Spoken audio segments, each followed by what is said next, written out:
같이 한번 읽어볼까요? 같이 시작.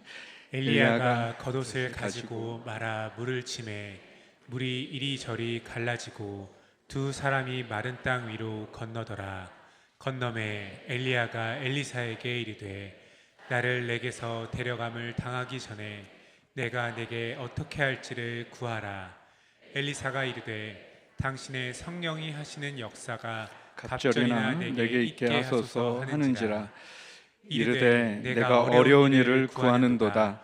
그러나 나를 내게서 데려가시는 것을 내가 보면 그 일이 내게 이루어지려니와 그렇지 아니하면 이루어지지 아니하리라 하고, 두 사람이 길을 가며 말하더니 불수레와 불말들이 두 사람을 갈라놓고 엘리야가 회오리 바람으로 하늘로 올라갔더라. 아멘. 우리 산예 마을 교회 우리 김영준 담임 목사님, 또 우리 김영민 목사님, 또 우리 장로님들, 제가 또 기안 교회에서 이렇게 말씀을 전할 기회를 주셔서 감사합니다. 제가 저를 잠깐 소개하고 준비한 말씀을 나누고 싶은데요.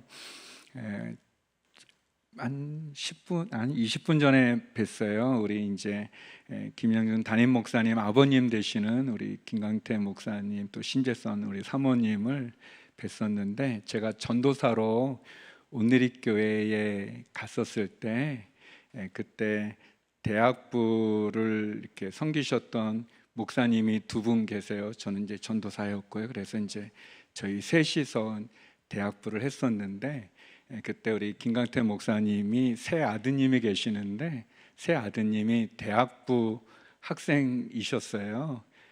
그래서 이제 김영훈 목사님, 김영민 목사님, 김영준 목사님, 여러분은 너무 상상이 안 되지만 그분들도 대학생 시절이 있으셨어요.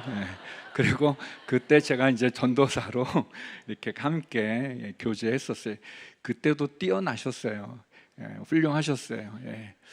저만 좀 약간 안 그랬는데, 그래도 아무튼 시간이 많이 지났어요. 많이 지나서 그 김영민 목사님이 이제 안식월의 시간을 지내면서 이제 오랜만에 온누리교회, 저는 이제 서빙고 온누리를 담당하는데요, 거기 오셨는데 제가 다른 일정이 있어서 자리에 없었는데 잠깐 오셨다가 못 뵙고 문자를 주셨어요. 그래서 너무 반가워가지고 문자를 나눴는데, 또 이렇게 저를 이렇게 초청해 주셔서 여러분과 말씀을 나누게 되었습니다.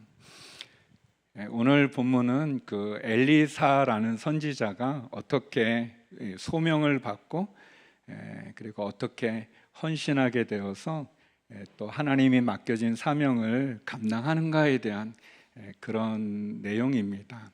그래서 그 엘리사는 엘리야라고 하는 너무나 뛰어난 그런 선지자 분이죠. 굉장히 유명하시고, 여러분 아시겠지만 예수님이 이제 변화산에 올라가셔서 그 모습이 변화되었을 때 두 분이 나타나는데, 한 분이 모세고 한 분이 엘리야 같은 그런 모습이거든요. 그러니까 굉장히 뛰어난 분인데, 그분의 뒤를 이어서 이제 엘리사라는 분이 이제 소명을 받는 그런 장면입니다. 그래서 여러분에게 하나님은 누구를 부르는가, 어떤 사람을 부르는가를 잠깐 살펴보고, 또 엘리사는 어떻게 또 헌신된 삶을 살아가는가, 하나님의 소명을 받은 이후에, 그래서 또 우리는 어떤 삶을 살아가야 되는가 라는 것을 좀 나누고, 그리고 엘리사가 우리가 읽은 본문에도 나오지만 그 엘리야에게 부탁을 하는 게 있어요. 그래서 그 어려운 부탁인데, 그 부탁을 통해서 오늘 제가 우리 산예 마을 교회 여러분과 함께 나누고 싶은 마음을 좀 나누고자 합니다. 우리 김영민 목사님이 설교 시간 제가 잠깐 물어봤거든요. 참고로 온누리교회는 25분이에요. 설교 시간이. 근데 목사님이 1시간이래요. 그래서 그러면 2편을 해야 되나? 이게 아마 약간 당황했어요. 예, 당황하고 그래도 그래서 원래 여기 4페이지인데 그 2페이지 늘리라고 어려웠어요. 이제 아무튼 좀 그랬는데 다행히 이제 와서 큐시트 보니까 50분으로 그래도 좀 배려해 주셔서 너무 감사한 마음을 이제 갖고, 원래 긴 거를 이렇게 짧게 하는 건 쉬운데 짧은 거 길게 하려면 힘들어요. 좀 중요한 얘기는 아닌데 아무튼 그렇지만 이렇게 같이 이렇게 말씀 좀 나누고 싶습니다. 엘리사 이름의 뜻이 이제 하나님은 구원자라는 그런 뜻이에요. 그러니까 하나님은 구원자이시다. 이제 구원이라는 그런 이름을 갖고 있는데, 근데 엘리사의 아버지 이름이 나오거든요. 그분은 이제 그 아벨 무흘라라는 지역에 사밧이라는 이름을 가졌어요. 그런데 그 사밧 아버지 이름은 심판자라는 그런 뜻이에요. 그러니까 이제 아버지는 심판, 하나님이 심판자, 하나님이 심판하신다, 그런 이름을 가진 반면에 엘리사는 하나님은 구원자라는 그런 뜻을 가지니까 엘리사의 삶이나 그의 사역이 심판에서 이제 구원으로 가는 좀 그런 내용을 이렇게 추측해 볼 수 있습니다. 그 엘리사는 엘리야가 활동했던 시대에 이제 아주 북이스라엘의 선지자였는데요. 그때 왕이 아합 왕이라고 이세벨의 남편이면서 우리가 잘 아는 굉장히 악한 그리고 무서운 그런 왕이 활동하던 그 끝부분쯤에 이제 엘리야의 후계자로 등장하게 됩니다. 그래서 이 여러 왕을 섬겨요. 뭐 여호람, 예후, 요아스, 뭐 여러 왕을 이렇게 섬기는, 그래서 한 50여 년, 정확한 기간은 모르지만 한 50년 정도 생각합니다. 그 엘리사는 구약에 나오는 선지자 중에 제가 알기로는 아마 예수님 다음으로 많은 기적을 베푼 분이에요. 기적을 행했던 분, 엘리사. 좀 그렇게 되고, 또 엘리야는 좀 대조적으로, 엘리야는 주로 혼자 이렇게 사역했던 반면에 엘리사는 그 선지학교라고 그래서 뭐 요즘으로 보면 뭐 신학교 같은 그런 제자학교, 그런 거를 이렇게 여러 지역에 만들어서 많은 제자들이 있는 그런 모습입니다. 종종 이제 우리가 아는 세례 요한을 비교할 때 이제 엘리야를 세례 요한과 이렇게 비슷하게 보고요, 예수님과 엘리사를 비슷하게 봅니다. 엘리야도 많은 기적을 행했는데 엘리야의 기적이 주로 이 심판에 좀 관련되어 있다면, 엘리사의 기적은 주로 이렇게 회복하고 치유하고 좀 이렇게 은혜를 베푸는 그런 쪽의 기적들이 이렇게 나옵니다. 첫 번째, 여러분과 같이 이제 소명 부분을 좀 살펴보고자 합니다. 열왕기상 19장 19절인데요. 제가 그냥 읽죠. 거기 보면 이런 말씀이 있어요. 엘리야가 거기서 떠나 사밧의 아들 엘리사를 만나니 그가 12결이 소를 앞세우고 밭을 가는데 자기는 12째 결의소와 함께 있더라. 엘리야가 그리로 건너가서 겉옷을 그의 위에 던졌더니, 이제 마지막 부분에 이제 엘리야가 겉옷, 이스라엘 사람들은 겉옷이 중요하거든요. 그게 이제 담요도 되고 자기를 보호하기도 되고, 특별히 이 예언자, 선지자의 겉옷이라고 하는 것은 아까 우리 이제 성가대 분들이 이제 이 가운을 입은 것처럼 약간 그 겉옷이 좀 어떤 선지자의 권위를 보여주는, 근데 그 겉옷을 이렇게 엘리사에게 이렇게 던졌다라고 하는 거는 이제 엘리사를 부르는 그런 장면이죠.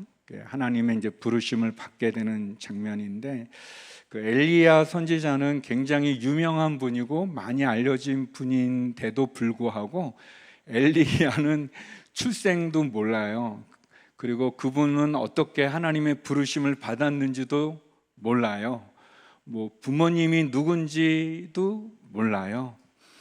반면 엘리사는 그의 직업이 뭔지, 그의 아버지가 누군지, 그는 어떤 일을 하다가 어떻게 부름을 받았는지 이렇게 나옵니다. 그래서 어떻게 보면 엘리야 또 엘리사의 아버지의 이름도 심판인 것처럼 엘리야는 좀 이렇게 심판에 관련된 그런 인물이라면 엘리사는 그 하나님의 심판이 어떻게 구원으로 이어지는가를 이렇게 보여주는 장면입니다. 그래서 우리 성도 여러분들이 이제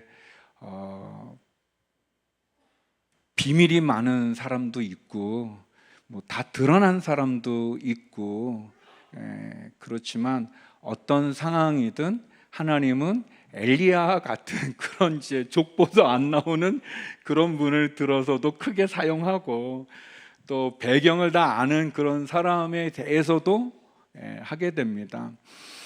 모세가 이제 여호수아라고 하는 이제 후계자에게 넘겨줄 때도 여호수아의 입장이 좀 그랬어요. 모세는 좀 신비한 인물이잖아요.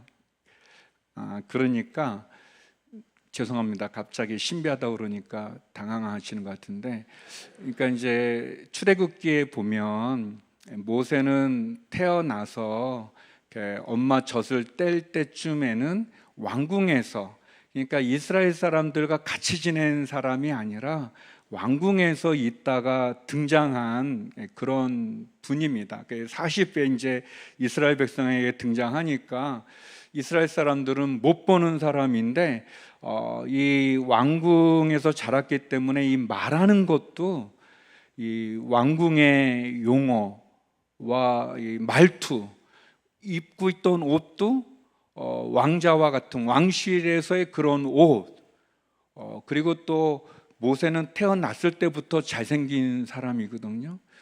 그거는 대단한 겁니다. 제가 우리 아이를 태어났을 때 봐서 아는데, 태어났을 때부터 잘생겼다 그 표현을 듣기에는 진짜 어려운 거예요. 그러니까 너무 잘생긴 분, 그러니까 이제 막 이 외모 자체가 40에 건장한, 그리고 아시는 것처럼 이제 이스라엘 사람 괴롭힌 사람 한 대 쳐서 죽이잖아요. 여러분 옆에 사람 쳐봐요, 죽나. 그러니까 이건 비밀 병기와 같은 그런, 모세는 그런 갑자기 나타났는데 그런 인물이에요. 말하는 말투도 그렇고 외모의 그것도 그렇고 이 옷도 그렇고. 그러더니 또 갑자기 사라지더니 80에 나타났잖아요. 근데 80에 나타났을 때는 또 이 하나님의 지팡이가 그의 손에 있어요. 그리고 이스라엘 사람들은 감히 쳐다도 못 보는 바로에 맞서서 막 싸우고, 그리고 그 지팡이를 가지고 우리가 아는 것처럼 홍해도 가르기도 하고, 이 10가지 재앙 가운데 보면 이 모래가 있는데 모래를 치면 그 모래가 이가 돼가지고 엄청난 그런 분이죠. 그리고 시내산에서 하나님과 만나고 내려왔을 때 모세의 얼굴에 광채가 났는데 그 광채는 너무 거룩한 빛이어서 사람들이 이렇게 가까이 가지 못하잖아요.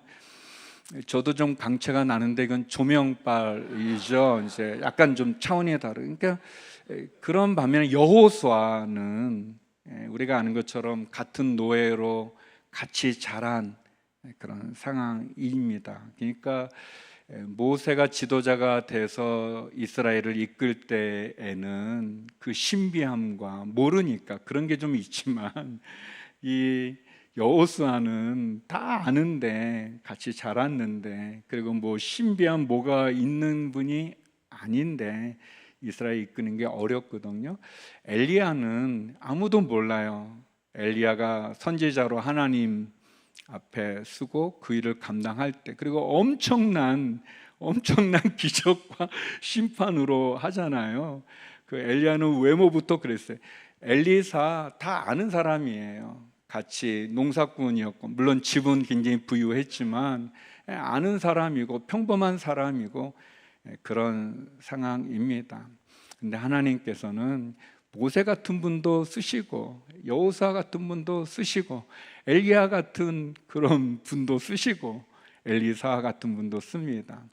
하나님은 우리 모두를 다 부르시는데 우리의 배경이 또는 우리의 어떤 자라왔던 상황이 환경이 그런 거 걱정할 필요가 없습니다. 없어요. 저는 서울에서 자랐고 우리 잠깐 간증하신 성도님처럼 믿음의 배경이 없는 가정에서 자랐어요. 그렇지만 하나님 또 저 이렇게 쓰시잖아요. 저희 온누리교회에 지방에서 올라온 분이 계시는데 사투리가 좀 심한 분이 있어요.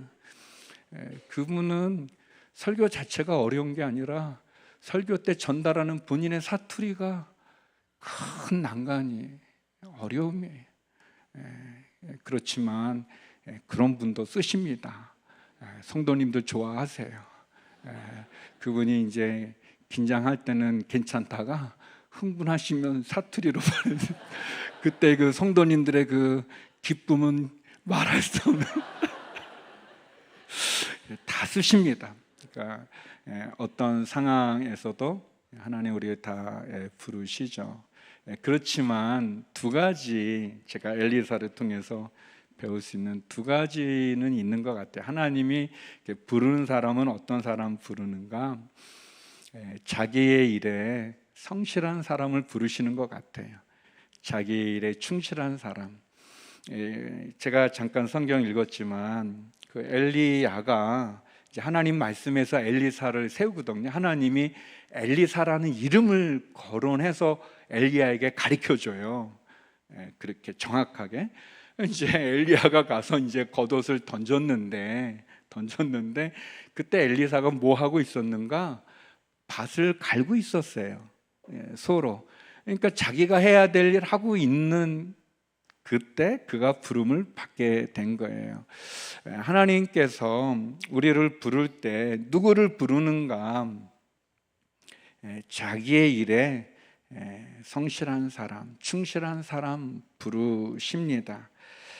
그 사람이 그 일을 할 만해가지고 부른다기보다 그 사람이 그 일을 할 만한 능력이 있어서 부른다기보다 하나님이 선택하셔서 그 일을 할 능력을 주는 거예요.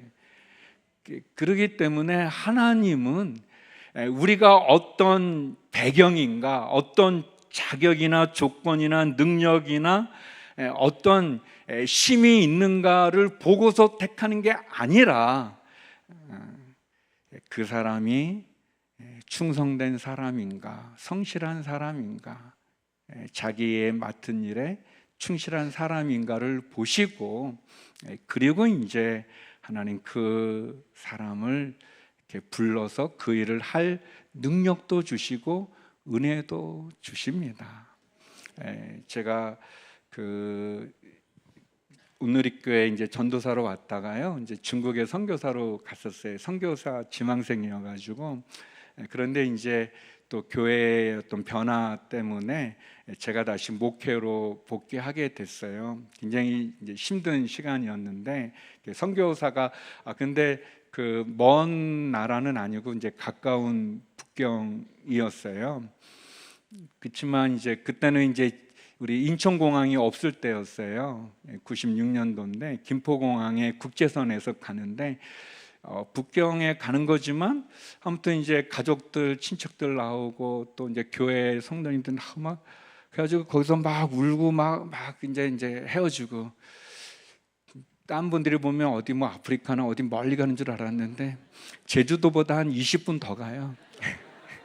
그렇지만 아무튼 그렇게 헤어지고 저도 역시 이제 두 아이 데리고 거기 이렇게 이제 헤어지고 이렇게 들어가면서 제 마음에 선교사는 선교지에 뼈를 묻는다 이제 그런 어떤 보이지 않는 룰 같은 게 있었고 또 그런 마음으로 그렇게 갔어요. 갔는데 이제 다시 와야 되는 거예요. 그런 상황이. 그러니까 이제 굉장히 이렇게 좀 뭐랄까 스타일도 구겨지게 됐고 이제 뭐 이렇게 좀 약간 좀 내면적인 그 갈등과 고민이 좀 많이 있었는데 근데 이제 왔거든요. 그래서 이제 하는데 또 이제 돌아가신 하 목사님께서 부르시더니 미국으로 가라고 또 그러시는 거예요. 그래서 제가 그때는 조금 컸다고 목사님께 못 갑니다. 제가 목사님 저를 미국으로 보내지 마세요. 이제 그랬어요. 그리고 이제 뭐 안 간다고 그러니까 어떻게 보내겠어요. 그래서 이제 놔두셨는데 그런데 2년 뒤에 다시 저를 불러서 아무래도 당신이 가야 될 것 같아 하면서 가라는 거예요. 근데 이제 보통 이렇게 2번 말씀하는 분이 아니셔서 그때는 제가 가야 되나 보다 그렇게 생각했습니다. 그리고 이제 순정해서 갔어요. 갔는데 걱정이 많은 거예요. 그 사투리 쓰는 분이 이 서울 성도님들한테 그런 것처럼 미국에 가는데 영어를 못해요. 재밌지 않군요. 예. 영어 잘하시나 봐요. 영어 잘하는 분들이 영어 못하는 분 이해를 못하는데 다 이렇게 잘하시나 봐요. 예. 근데 아무튼 저 영어를 못해요. 그 이제 저희 형님이 저한테 해준 얘기가 있으세요. 형님은 집사님인데도 불구하고 목사보다 나아요. 저한테 목사는 걱정이 많은데 영어 못해서 하나님이 너를 거기에 보내면 능력도 주지 않겠니? 걱정하지 말고 가라 그랬어요. 그게 아무튼 걱정이 많았는데, 근데 제가 미국 갔는데 이제 한인교회예요. 얼바인 온누리교회라고 우리 한국 분들인데 뭐 영어를 쓰고 싶지도 않았지만 쓸 기회도 없어요. 하나님 어떤 사람을 부르시는가?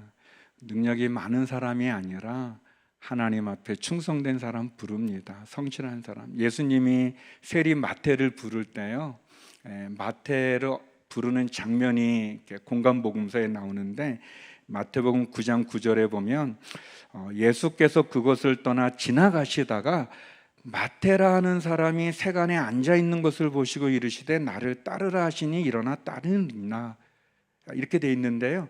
마태가 뭐 하고 있었냐면 세리인데 세간에 앉아 있었어요. 그러니까 일을 하고 있었어요. 자기에게 주어진 일을 하고 있을 때 그때 부르셨어요.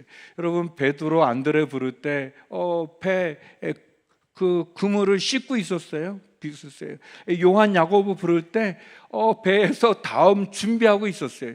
예수님이 부르는 사람도 역시 자기에게 주어진 일이 뭐 대단한 일 그런 게 아니죠. 사실 대단한 일이라는 게 어디 있습니까? 다 자기가 해야 될 일을 하는 게 그게 대단한 일이죠. 그 일에 충실한 사람 부르세요. 그리고 또 하나가 있다면 그것은 순종하는 사람을 하나님이 쓰시는 것 같아요. 이 세리 마태가요, 누가복음 5장 28절에 보면 이렇게 말합니다. 그가 모든 것을 버리고 일어나 따르니라. 누가는 좀 더 자세하게 썼어요. 그러니까 이 엘리사도 마찬가지거든요. 엘리야가 겉옷을 벗었더니 그것을 집어들고 바로 엘리야를 따라가요. 그런데 이제 엘리사는 그래도 부모님에게 인사 좀 하고 오겠다라고 해서 그러라고 합니다. 그래서 이제 엘리사가 이제 가서 인사도 하고 또 마을 사람들에게 자기가 몰았던 그 소를 잡아서 그래서 이제 다 대접하고 그리고 엘리야를 따라갑니다. 하나님이 쓰시는 사람, 하나님이 부르는 사람은 어떤 사람이냐면 자기 일에 성실할 뿐 아니라 하나님의 부르심에 하나님의 뜻에 착한 마음으로 따르는 사람, 순종하는 사람, 그 사람을 부릅니다. 두 번째, 헌신에 대해서 좀 나누고 싶습니다. 열왕기상 19장 21절인데 이제 엘리사가 어떻게 했는가 우리 같이 한번 읽어볼까요? 같이 읽어보죠. 시작. 엘리사가 그를 떠나 돌아가서 한 겨리소를 가져다가 잡고 소의 기구를 부살라 그 고기를 삼아 백성에게 주어 먹게 하고 일어나 엘리야를 따르며 수종 들었더라.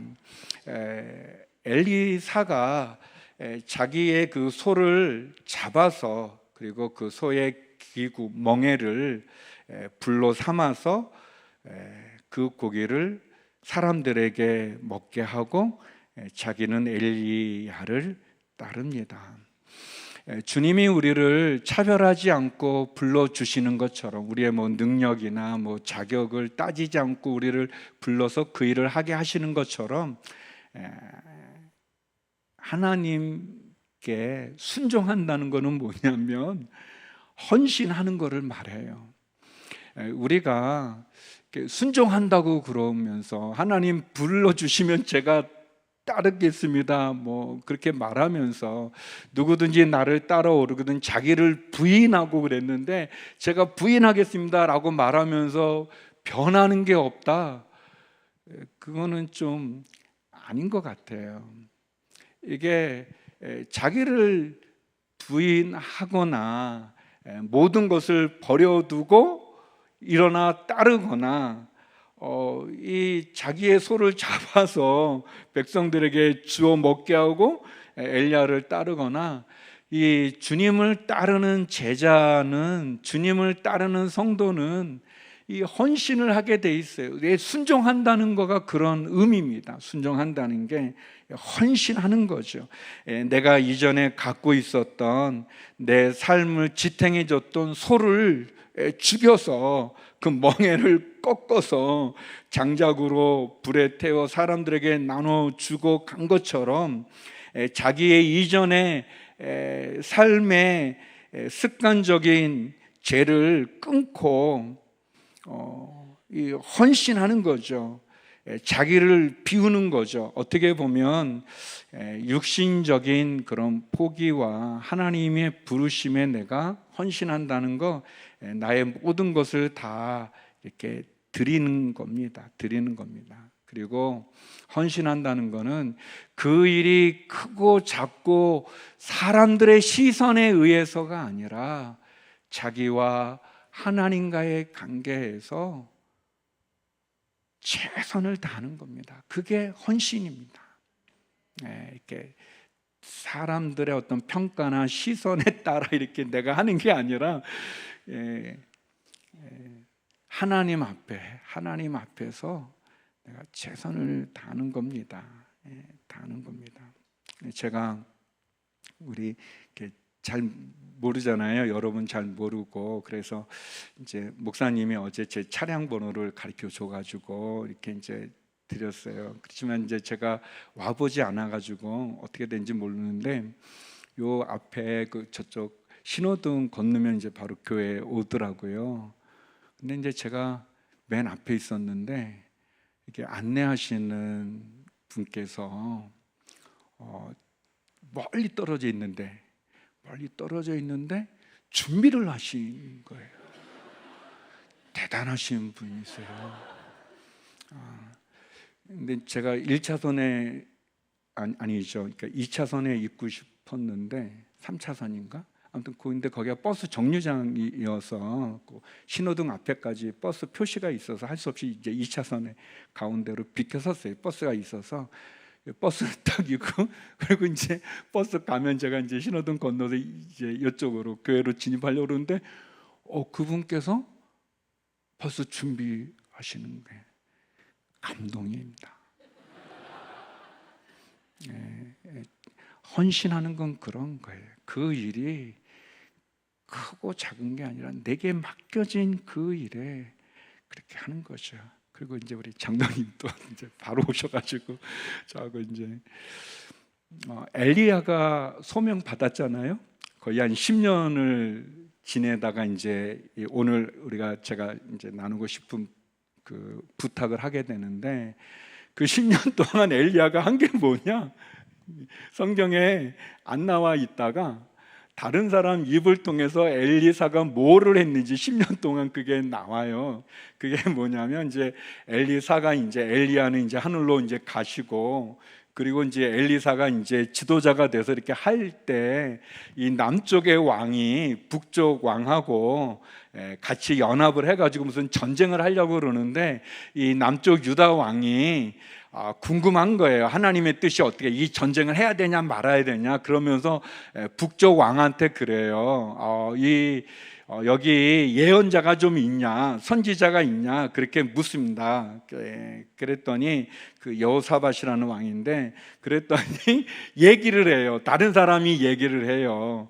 이 엘리사가 있다라고 얘기를 하는데, 어떻게 표현하냐면 여호와의 예언자가 없느냐 그랬더니 한 명이 있는데 엘리사 이름도 안 되고 뭐라고 하냐면 엘리야의 손에 물을 붓던 사람이 있습니다, 그렇게 나와요. 그러니까 엘리사가 10년 이게 지도자로 자기가 쓰기 전까지 뭐 했냐? 비서를 했어요. 그래서 엘리야가 일어나면 물이 귀한 곳이기 때문에 물을 준비했다가 대야에 물을 이렇게 붓는 일을 했던 사람입니다 라고 되어 있어요. 엘리사가 부르심을 받고 대단한 일을 한 게 아니라 그냥 엘리야의 밥 차려드리고 새순물 갖다 드리고, 그 일이 다른 사람들이 그 일을 하던 사람이 있습니다 라고 얘기하는 겁니다. 헌신한다는 거는 그런 거예요. 여러분 가운데 이제 꿈이 많고 미래도 많고 그랬는데 어찌 해서 이 아이들 밥 차려줘야 되고 남편 수발 들고 이 싱크대에서 계속 설거지하고 방 청소하고, 그런데도 애들이 안 알아주고 특히 남편이 못 알아주길 때 뒤집어지지 않나요? 근데 그 일이 만약 내가 해야 될 일이면 그게 하나님이 내게 준 소명인 거예요. 소명인 거예요. 우리 주차 안내하셨던 그분께서 최선을 다해서, 제가 감동된 거는 제가 목사님께 말한 것보다 10분 일찍 왔거든요. 아마 목사님이 그때쯤 올 거라고 얘기했을 텐데 그 전부터 그렇게 하고, 그리고 좀 거리가 먼데도 알아보고 치우시고, 그리고 제가 이제 거기 이렇게 들어갔더니 목사님 아마 후진으로 주차하면 나갈 때 더 좋을 겁니다라는 지혜까지 탁월하신 분이세요. 이렇게 다 본인이 맡은 일에 전문가가 되는 거, 내게 주어진 거예요. 저는 약간 당황했는데 그 약간 어린 친구들이 좀 있어서 나 어른들만 있는 줄 알았는데, 그래서 괴롭다, 이거 50분이나 설교해야 되는데 저 친구들 어떻게 좀 가지고 있는데, 학생이면 학생 때 가장 중요한 일에 최선을 다하는 게 그게 헌신입니다. 헌신. 다른 게 아니고 말이죠. 아닙니다.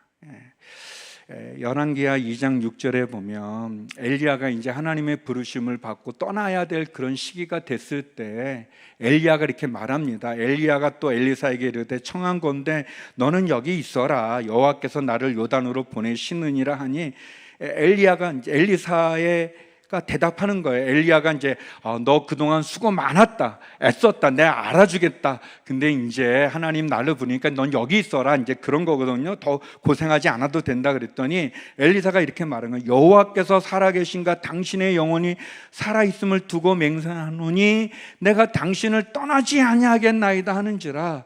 이에 두 사람이 가니라. 이제 엘리야가 이 길갈이라는 데서 베델에서 여리고 그리고 요단강까지 계속 다니거든요. 마지막 다니는데 너 여기 있어라 그러는데 엘리사가 뭐라고 말합니까? 아닙니다. 나는 맹세할 수 있는데 당신을 떠나지 않겠습니다.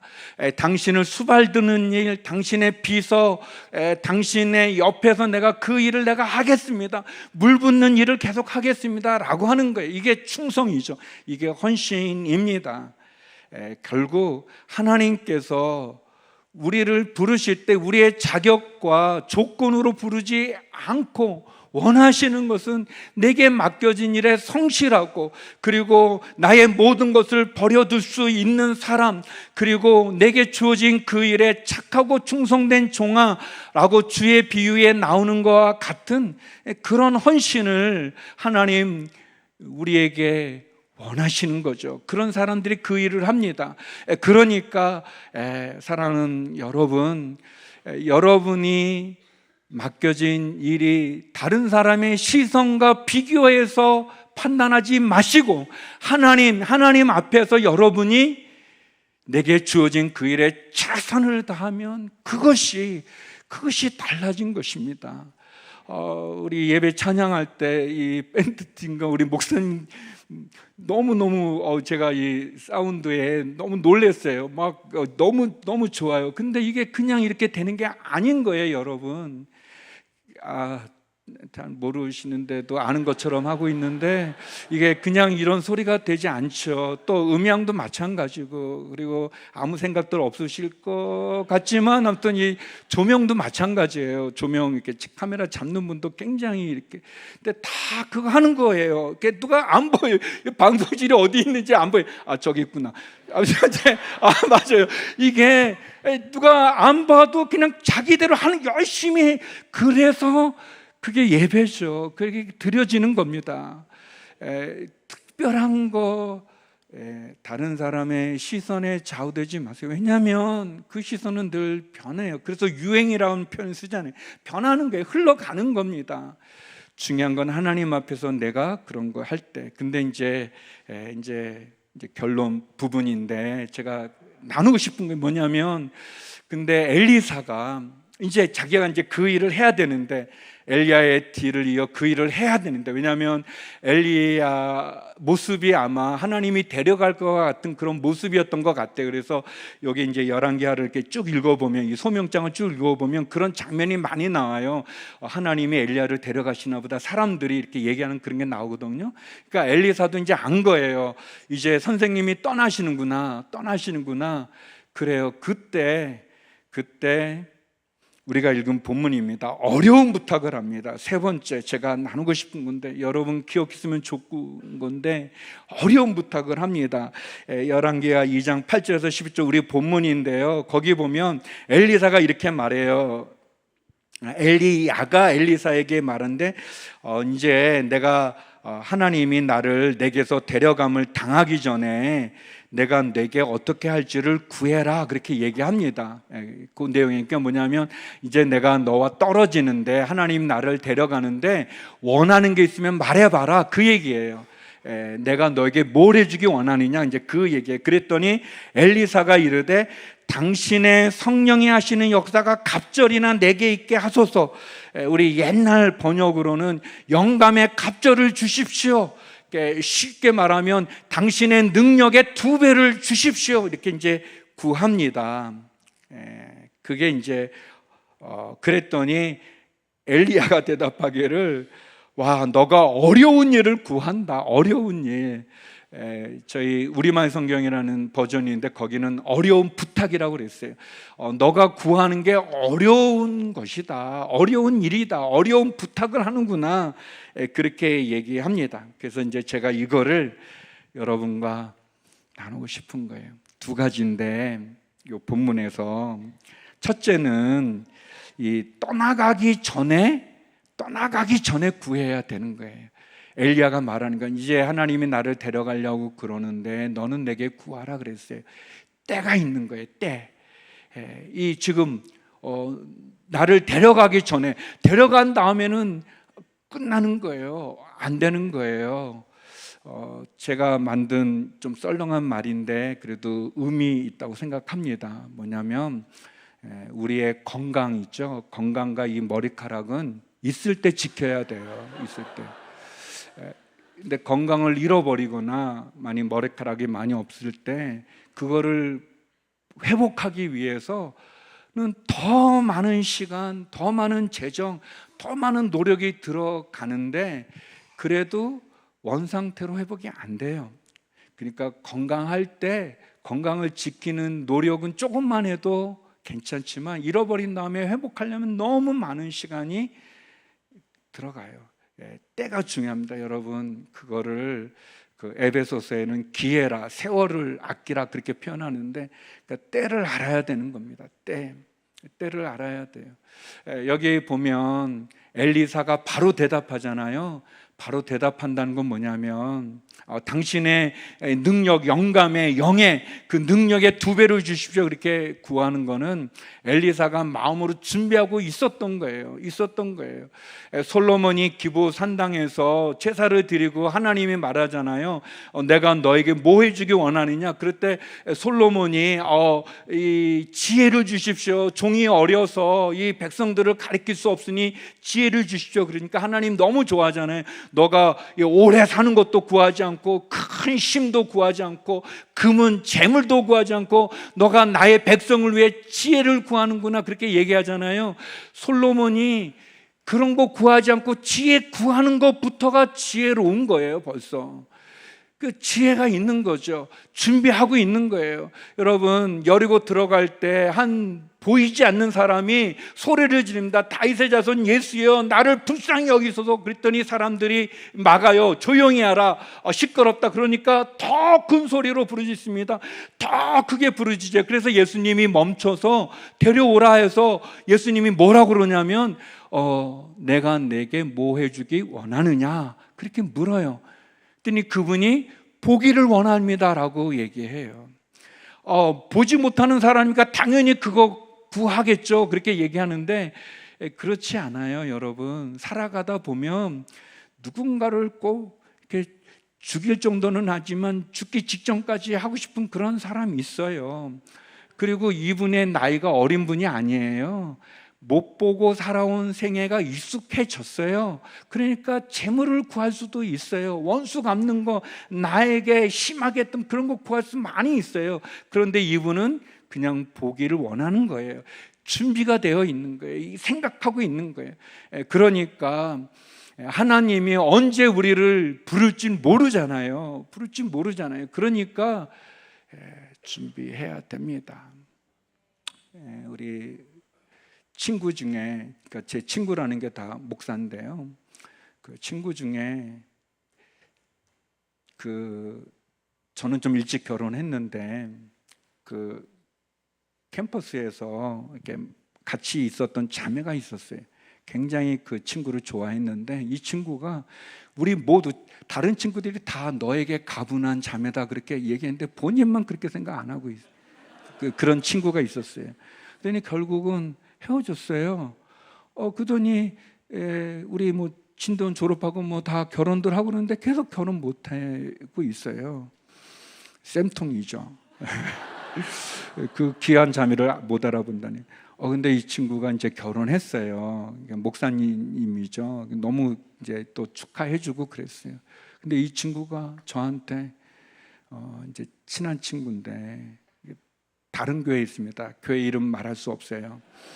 뭐라 그러냐면 내가 그때 그 친구하고 그 자매하고 결혼해야 되는데 이게 그런 말을 하는 거예요.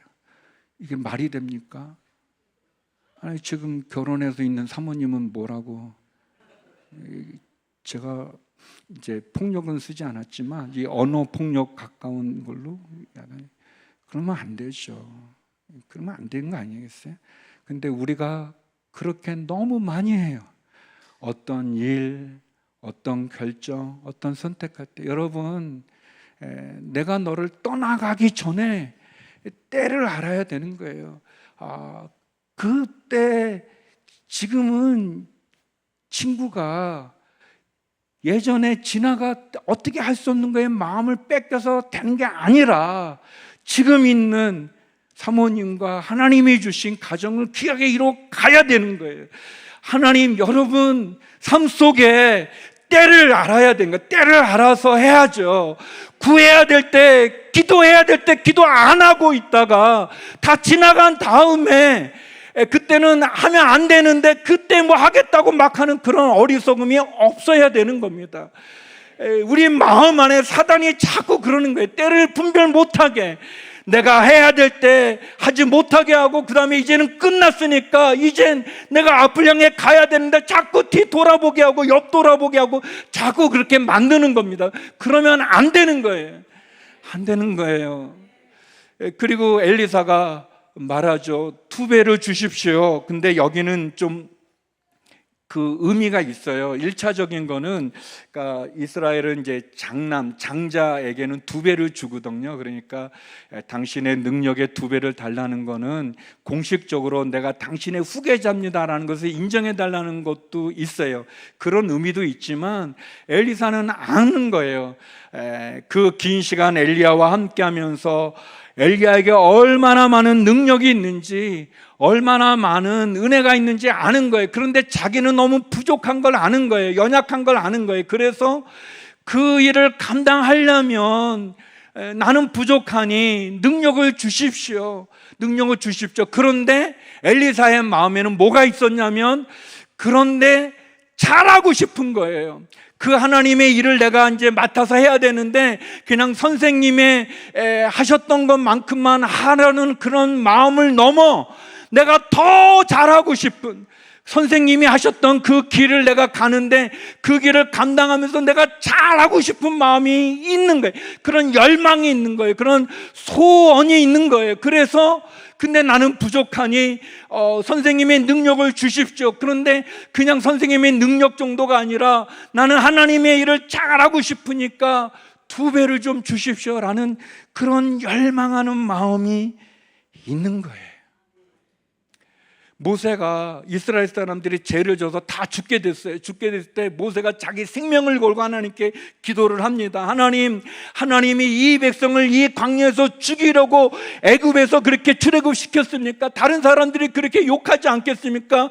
우습게 조롱하지 않겠습니까? 하나님, 제 목숨을 가져가도록 막 그렇게 기도를 하면서 모세가 어떤 영적인 그런 깊은 그 분위기라고 그럴까, 그런 세계에 들어갔던 것 같아요. 그래서 하나님이 그래 내가 죽이지 않겠다, 멸망하지 않겠다 했더니 모세가 출애굽기 3장 18절에 보면 이런 기도를 합니다.